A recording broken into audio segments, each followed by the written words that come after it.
OK, but let's start with the very latest on Marcus Rashford's future. We understand his representatives are in talks with Manchester United over a potential loan move in this window. Ruben Amorim was asked about Rashford today. How much would you like to see a resolution with this situation as far as where it's at and what's going on at the moment? I just want to win tomorrow. My focus is to win tomorrow. I will choose the players that I think they are the best to win the game tomorrow. So I'm just focused on that. Straight back from Ruben Amorim, Darmesh. So what do we know? Yeah, so what we do know is that Marcus Rashford's representatives are speaking to Manchester United over a potential loan move in this transfer window. We know that his representatives have been across Italy and in Spain, talking to clubs, talking over a potential deal. I just get the feeling that they will have done that before going to United so that Rashford and his camp can get a preferred destination where they want to go. And then that particular club or clubs will then negotiate with Manchester United. Because there's no point a club just trying to agree a deal with United, getting all of that over the line, and then find out that within a minute Marcus Rashford doesn't actually want to join that particular club. AC Milan, we know, have made Rashford a primary target in this window. It could be accelerated now that Kolo Muani is on his way to Juventus. All options, though, I'm told, are still on the table for Marcus Rashford. That could be a loan away from the club to a European team. There are Premier League clubs, of course, who are interested as well, or he could yet stay at United. Now, if he is there beyond February the 3rd, you would think that United will try and reintegrate him into the squad because they need him playing football wherever he is to make sure that his market value is of a good standard come the summer when potentially they'll reassess his future. But what's interesting here is that he was dropped by Ruben Amorim for the Manchester derby in December. So he's not played since before that game against Nottingham Forest. So it's now 8 games that he's not featured for Manchester United and no immediate sign of a resolution. As a footballer, that is not good for Marcus Rashford, especially when he has England ambitions. Thomas Tuchel coming in, he'll be desperate to impress him with a World Cup 18 months away. Yeah, there he is training.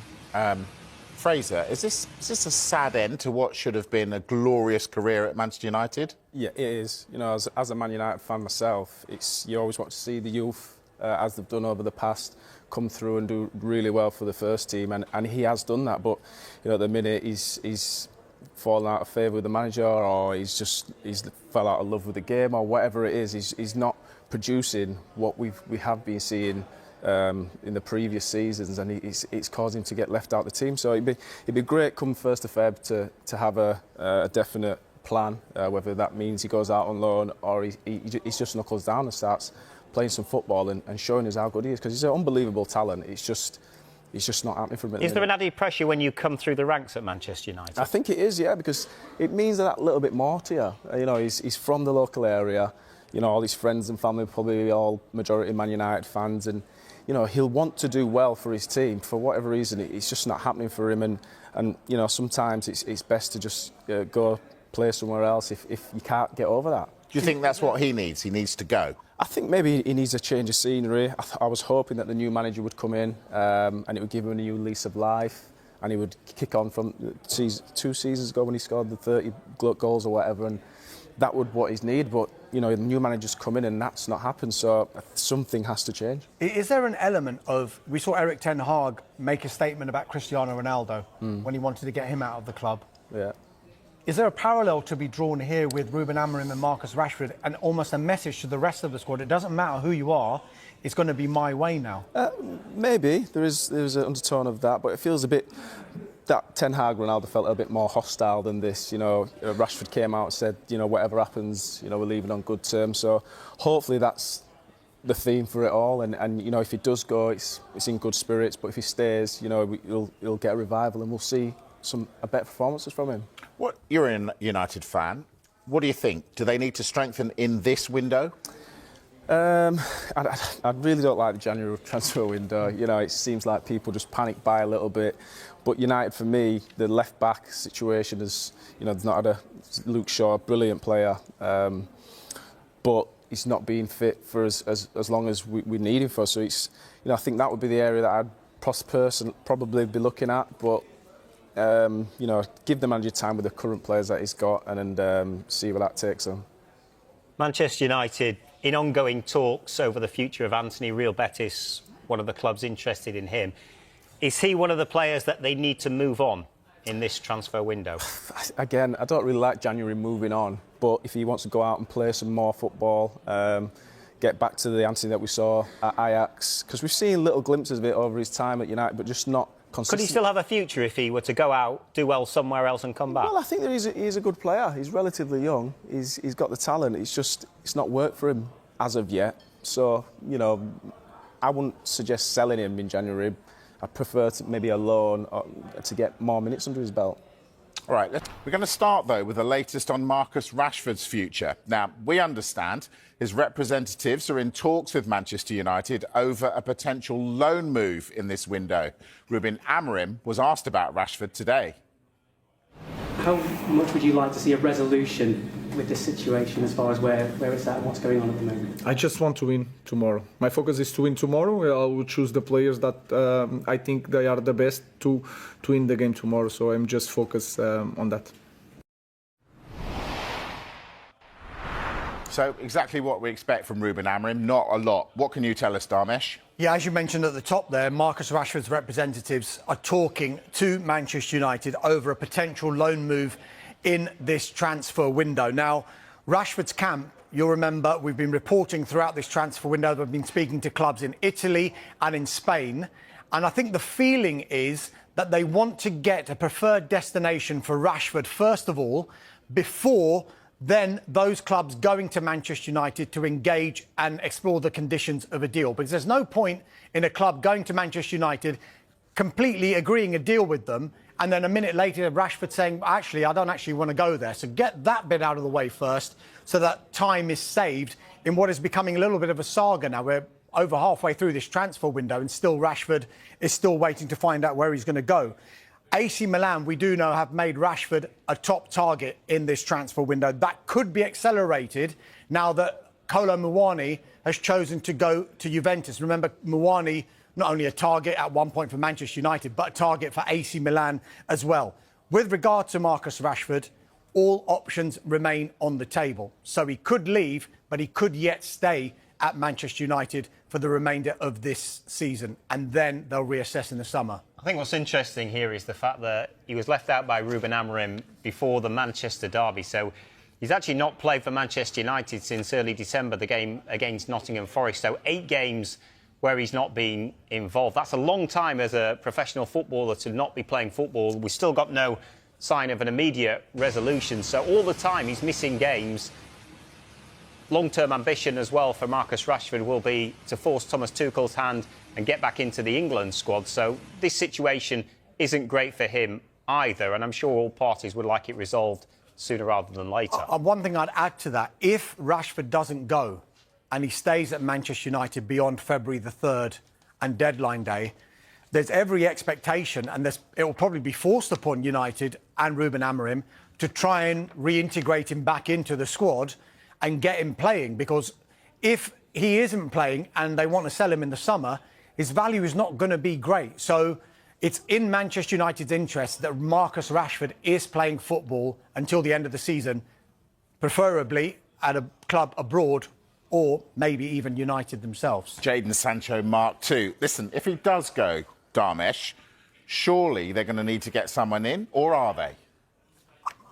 I'm not so sure. I mean, there has been talk about Kolo Muani, as we've been mentioning before, but as far as I'm being led to believe, it could be pretty quiet for Ruben Amorim and Manchester United with regard to incomings in this transfer window.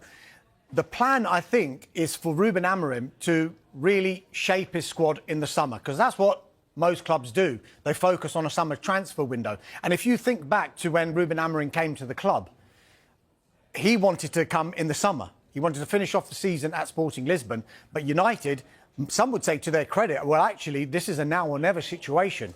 You've got to come now or it's not going to happen. And so Ruben Amorim had to take that decision. And with that, he has come into the club and he's effectively told them, look, you've employed me because of what I did at Sporting Lisbon. I play 3 at the back at Sporting Lisbon. Manchester United don't do that, so there's going to be a bit of suffering. He could have taken the easy way out and said, let's play a back four. That's what this club is used to. That's what these players are used to. And he's decided not to do that, and he's effectively put the onus on the players. So it's almost an audition for these players. He's going to find out in the coming months who's with him, who can play in his formation, and who isn't. Indeed. All right, a couple more deals involving United. Diego Leon, Tim. Yeah, he's returned to Paraguay after completing pre-contractual agreement with Manchester United. So that is a deal that's done.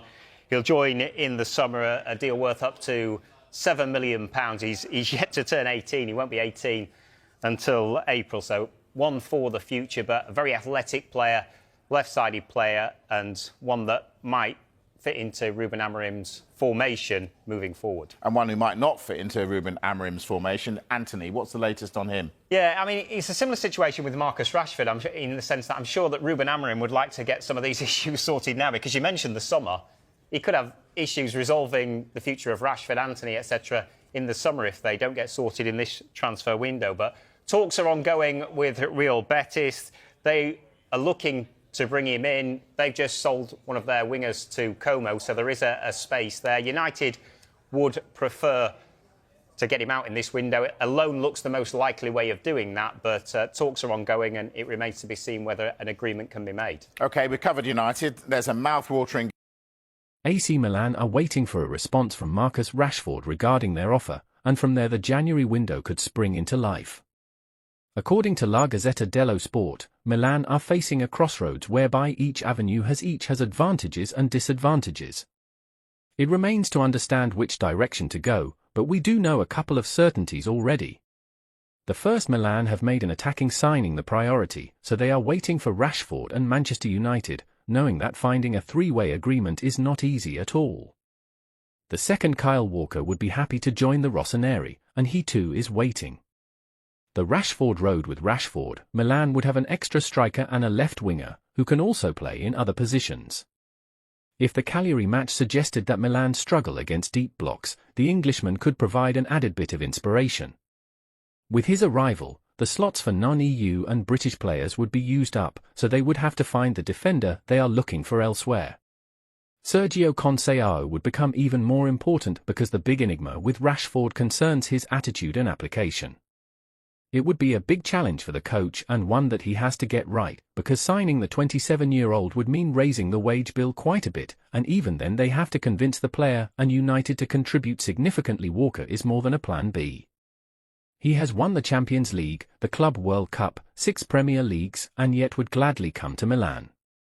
On paper, this is a perfect way to add experience, leadership, and a winning mentality. He is 34 years old and perhaps not in the best form, but Italy is not the Premier League because there is much less intensity in Serie A.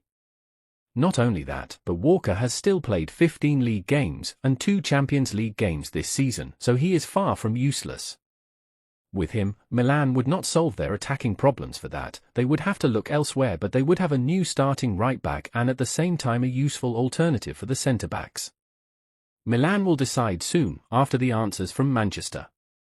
A third way, with investments in other players, is not impossible. For this reason, it is better to clarify the Noah Okafor situation after his move to RB Leipzig broke down. The club will be able to freely change the list of 25 players usable in Serie A until the end of the January window, obviously while respecting the regulations on players who came through the Diavolos Academy or other academies in Serie A. From February 4th, however, the possible changes will return to being only 2. Rashford and Walker, in short, would technically be insertable in Milan Serie A squad. Only one of the two can arrive even without Okafor's departure, but the club would have to leave a player off the list.